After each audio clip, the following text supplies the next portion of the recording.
Welcome to the SBS Digital Learning Hour, brought to you by the Digital Learning and Assessment Department. We're coming to you today from a conference room in Central Office, bringing you the latest news in Springfield Public Schools in regards to technology, along with inspiring interviews from teachers who are using technology in the classroom. We'll also inform you of the latest updates, practices, and news as it pertains to our district. So whether you're new to using technology in the classroom or are a seasoned vet, we are here to help. Thanks for joining us today. I am your host, Mike Thomas, the Bearded Tech Ed Guy. You can find me out on Twitter, Facebook, Instagram at Bearded Tech Ed, or on my website, beardedtechedguy.com. So there's a lot of great things that are happening right now. As you can tell, this is a day late, but I'm not a dollar short. We've been working really hard and getting a lot of things done, so everything's been a little bit delayed this week. I'm not sure if that's because we're still catching up from last week or what, because of having the day off. But we're glad you're here and we're glad that you're listening. Today, we have a great interview from Brendan Reed from our OITA department, where he goes through and discusses all the updates that have happened to Unified Classroom over the summer. And so one of the great things about this is we work with a cohort of teachers. If you are interested, you should find out who the cohort member is from your school. And if they are not a cohort member, we have another cohort 2 coming up in March or May or April or one of those vacations, February, sometime. At that point of the year, we'll be adding another group of 20 to 25 educators from across the district to learn how to become stronger in Unified Classroom and also be a liaison for their school. And it is also a paid opportunity. Things to look out for. As we're gearing up this school year, we're also looking at providing some more trainings. If there's things that you think that would be great for an hour and a half trainings, let us know so that when we start to do our planning for our We Learn Wednesdays, we have some great ideas to work off of. So like I had mentioned, Brendan Reed is the person who is our interview of the week. So listen in and hopefully you'll learn something new that is available to happen now. My name is Brendan Reed. I'm a digital learning analyst here at Springfield Public Schools, and I've been here for 3 years. Yeah, 3 years this month, actually, if I remember correctly, because we both started in the department at the same time. That's right. We've had quite a run together. We have. One of the great things about what you're doing right now is you have been, and you still are, the project manager for Unified Classroom. And Unified Classroom is now the official LMS for the district, which we are super excited about. Can you tell our listeners some of the great updates that have happened over the last 6 months? Absolutely. So obviously it's a new product, so there's been some cool enhancements that have come out recently. Even this past weekend, there was a refresher to our Unified Classroom dashboard, lessening clicks for our end users, which will make navigation better for teachers and students. So anybody who used it last year will notice a change right when you log in. So we're excited about little fixes like that. But also now we fully integrated with Microsoft Office. So one of the things Michael and myself are most excited about, and everybody is, I think, that we've talked to, is that students can now have the ability to complete homework assignments in Microsoft Word in Unified Classroom in a handout, hand-in functionality. So I, as a student, could receive an assignment from Michael in Microsoft Word, open it, complete it, hand it back, and then get feedback or have it graded and have that grade go directly to the grade book. So we've finally put a cap on the life cycle of an assignment online, which we're super excited about.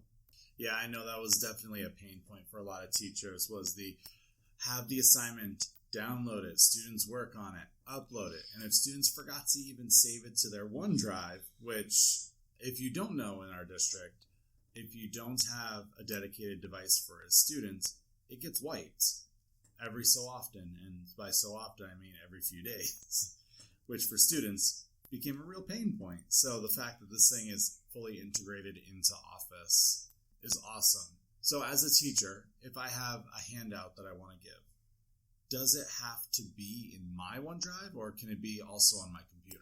Yep, so it can be on your computer as well. That's a great question. Power School, who makes Unified Classroom, work closely on creating their own OneDrive platform within Unified Classroom. So even if you're not uploading from your OneDrive, if you're uploading a Word doc from your desktop, it'll automatically save in Unified Classroom and can be handed out to the student to be completed in Unified Classroom as well. Absolutely. It doesn't have to go through OneDrive, although we think for folks to get in the good habit of not losing their things to a hard drive failure, we recommend, obviously, saving and working with Office 365 online.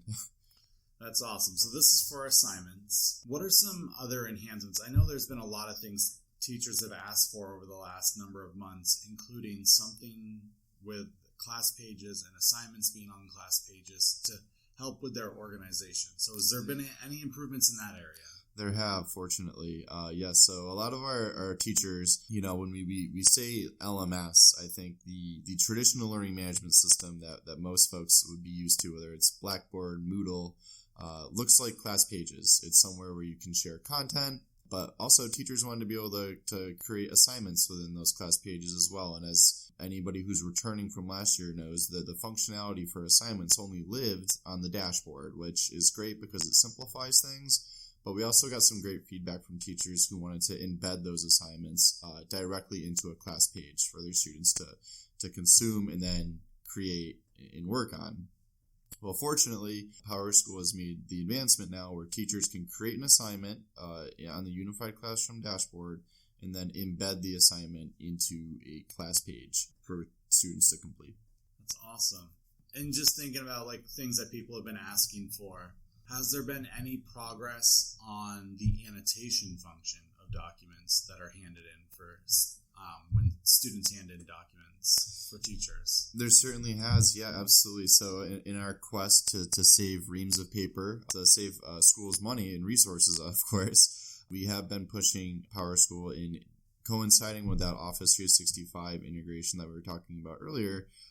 That includes annotate and hand back functionality. And it also encompasses everything in 365 as well, I should say. So if your student wants to use immersive reader on an assignment that you've handed out to him or her, he or she can do that. Translate functionality is within Office 365 as well. So again, we'll be obviously hoping to leverage this as we move forward, but annotating everything that encompasses Microsoft Word is now lives within assignments. So we're super excited about it. And of course, the native integration to the gradebook, is probably the capstone of it all, right? So we've mastered the art of creating the assignment, the student handing it back, getting feedback, attaching standards. So we've re-imported the standards this year for all of the courses. So if you want to hand out an assignment, easily enough to search for a standard. We have documentation that we've created for that. So you can track that progress as well. And now, of course, once you're done, you can either hand back the assignment to the student or grade it and submit it. So that's pretty awesome. In thinking about all these updates, and this will be after August PD when this podcast is listened to. So most teachers in the district will have at least an idea of the We Learn page on all the steps. Is there anything on that page that you are super excited to share? It's hard, Mike, because I think, you and I have been on this journey of bringing in Unified Classroom. We know where it started, the feedback we got from teachers when we really first decided that a change had to be made to bring on something that was user-friendly for everybody and would, again, save resources, make sense, and kind of close the loop on some of the struggling points that we had in the online classroom. So excited about all of it, really. I know it's kind of like the cliche thing to say, but it's a product that's growing at a really fast pace. It meets a lot of our needs. And, if I were talking to a first-year teacher at Springfield Public Schools who asked, where do I begin? I'd say you pick your choice. The platform allows for teachers to have options. If you want to leverage the assessment functionality, you can totally do that by attaching standards, creating next-gen item types. If you want to create assignments, as we were just talking about, it's easy to do. It allows for your students to complete the work online without having to waste the resources and the time of the paper, pencil, which, obviously we would never encourage folks to not use paper, pencil, but, in an effort to make our students more accustomed to completing work online, we really like to see that. Or you could start with just basic communication functionality. So Unified Classroom features a great teacher-student messaging application. So if you just click communication on the left-hand side of the navigation bar, you can message your students. You can actually message your students while they're completing assignments, or after you hand back an assignment to be completed, you can attach a message with it. So there's multiple ways you can leverage the platform. So I think your crosswalk is great. I think that's really exciting. I think if I were to give any advice, I'd say definitely take a look at that. Highlighted in yellow, you can't miss it. And just take it easy, one day at a time. One of the big questions that is probably going to be asked, have been asked, and will be asked for the next few weeks, because everyone will be asking this question: district unit assessments. How is that working? Because I know with Brightspace, teachers had to go up into the Brightspace cloud, pull it down into their course, and it's funny. The way you were just describing that made me think of our students having to save down documents, complete the work, save the document, hopefully to the right device, find the document, upload it, have the teacher grade it, and then create a new document if the teacher wanted them to do more work, right? So again, our goal here is to simplify things for everybody, right? And to make access easier to resources. So unit assessments will now be actually pushed down from the district directly into teachers' courses. So, a district curriculum supervisor will push down an assessment. A teacher will see a notification in the upper right-hand corner of his or her screen.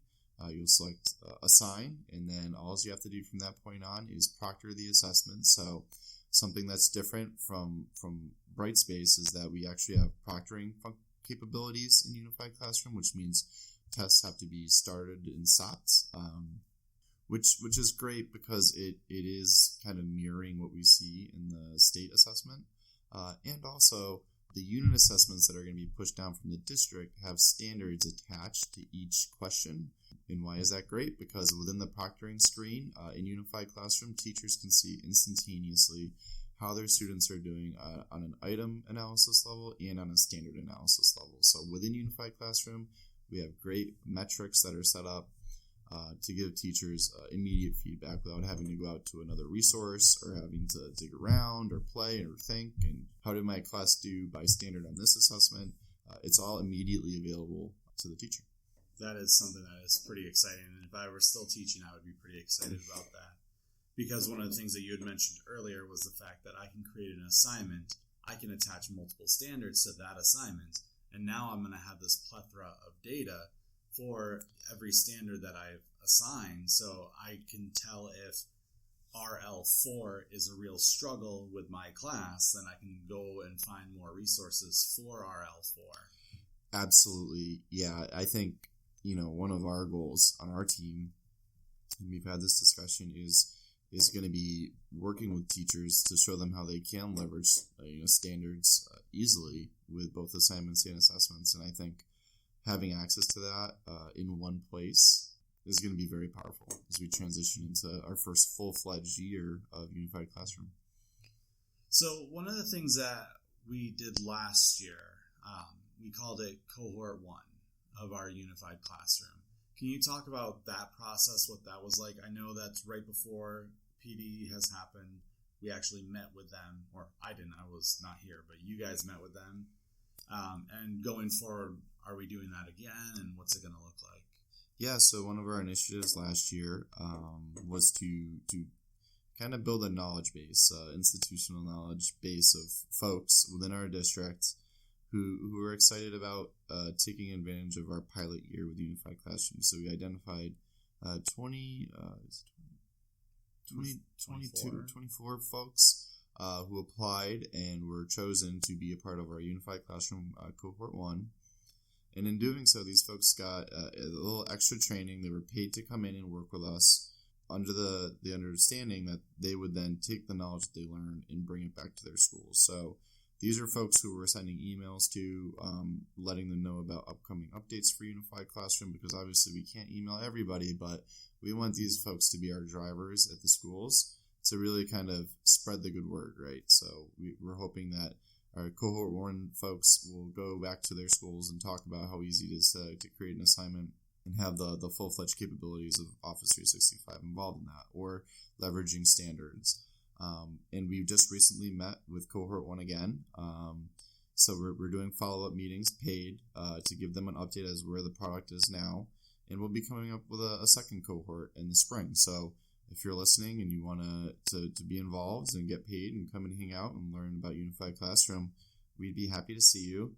We ask that you keep an eye out for our flyer because we will be advertising. But, we're trying to find new and creative ways to get in front of folks.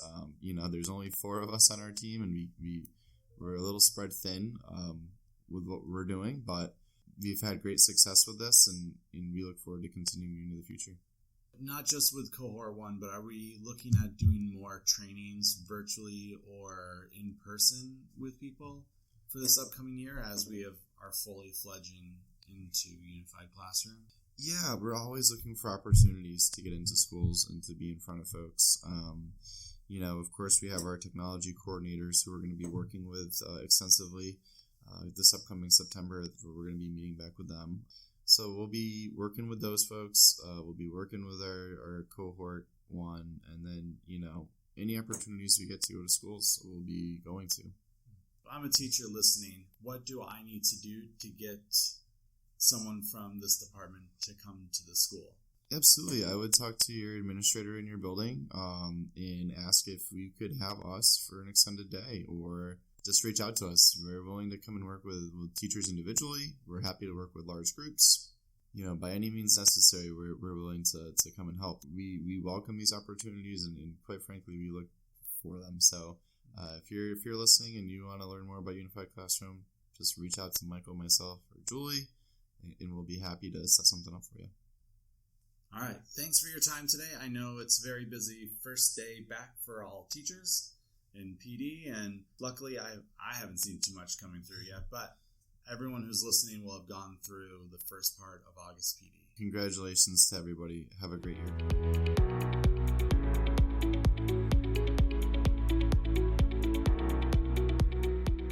Hopefully you guys got a lot out of that interview. I know that there's a lot of great features in Unified Classroom, and as we continue to learn and grow with that tool in the district, I really hope that you can really engage with it and use it in your classroom well, because the best thing about it is once you set something up for this year, you just copy it into your course next year, which I absolutely love, and it's one of those things that is going to help us continue to grow in use. And we're going to continue working on getting unit plans and lesson plans and all that kind of stuff also into Unified, so everything is in one place. I know for some of you it's been a rocky start to the year, but hold out faith, it will get better. So as always, we're always looking for your feedback and your reviews, so whatever platform you listen to us on, whether it's iTunes, Stitcher, Spreaker, iHeartRadio, Google Play, iTunes, Apple Podcasts, whatever it is that you listen to us, leave us a review. Let us know how we're doing, what you're thinking, and what you'd love to hear on upcoming podcasts. We've got a number of great interviews that I've done this week that will be starting to come out in the next few weeks. If you know of someone who'd be great to interview, or if what you're doing in the classroom is also pretty awesome, we'd love to hear from you. You can always just let us know, dropping us a line. Thanks for listening. I am Mike Thomas, the Bearded Tech Ed Guy, and this is the SPS Digital Learning Hour.